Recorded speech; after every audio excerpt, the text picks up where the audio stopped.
फरायसाफोर फोरोंगिरिफोर गार्जेनफोर आं बयनोबो कंग्रेचुलेसन होयो आरो दिनै गोजोन थासारि फैनाय लोगो लोगोनो फरायनायनि थाखाय मोजां थासारि फैदों आबाद मावनायनि थाखाय रांखान्थि जौगानायनि थाखाय समाज फोसाबनो थाखाय बयबो बे बिथिङाव मोजाङै गोसो होनानै खामानि मावलांबाय थागोन आं बेखौनो बयनिसिमबो खावलायो फरायसाफोर फोरोंगिरिफोर गार्जेनफोर आं बयनोबो कंग्रेचुलेसन होयो आरो दिनै गोजोन थासारि फैनाय लोगो लोगोनो फरायनायनि थाखाय मोजां थासारि फैदों आबाद मावनायनि थाखाय रांखान्थि जौगानायनि थाखाय समाज फोसाबनो थाखाय बयबो बे बिथिङाव मोजाङै गोसो होनानै खामानि मावलांबाय थागोन आं बेखौनो बयनिसिमबो खावलायो फरायसाफोर फोरोंगिरिफोर गार्जेनफोर आं बयनोबो कंग्रेचुलेसन होयो आरो दिनै गोजोन थासारि फैनाय लोगो लोगोनो फरायनायनि थाखाय मोजां थासारि फैदों आबाद मावनायनि थाखाय रांखान्थि जौगानायनि थाखाय समाज फोसाबनो थाखाय बयबो बे बिथिङाव मोजाङै गोसो होनानै खामानि मावलांबाय थागोन आं बेखौनो बयनिसिमबो खावलायो फरायसाफोर फोरोंगिरिफोर गार्जेनफोर आं बयनोबो कंग्रेचुलेसन होयो आरो दिनै गोजोन थासारि फैनाय लोगो लोगोनो फरायनायनि थाखाय मोजां थासारि फैदों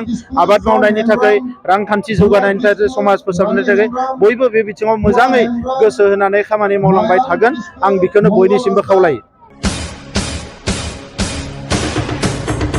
नोंथांमोना गावबा गावनि गथ'खौ सासे राफोद गेलेगिरि खालामनो गोसो दं नामा? रायजोआरि हादरारि हादर गेजेर थाखोसिम गेलेगिरि खालामनो गोसो दंब्ला नोंथाङा गोबाव दा खालामसै सासे राफोद रोंखा-राखा गेलेगिरि खालामनो थाखाय नोंथाङा जानजि खाफ्रादो आरो मुं थिसनहैदो। चिरां जिल्लानि सिङाव थानाय सोलिफु फोरोंसालि बल्लामगुरि काराटे एकाडेमि फोनांजाब राहा 8720903713 बड' हाउस काराटे एकाडेमि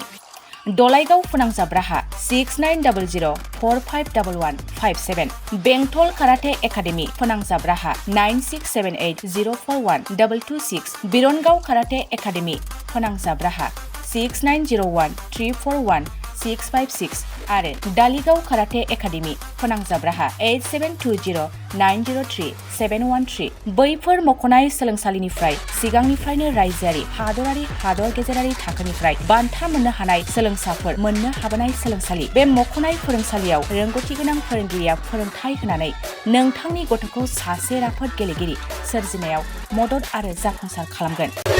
अब्ला मानोथो गोबाव खालामनो थाबैनो मुं थिसनहैदो।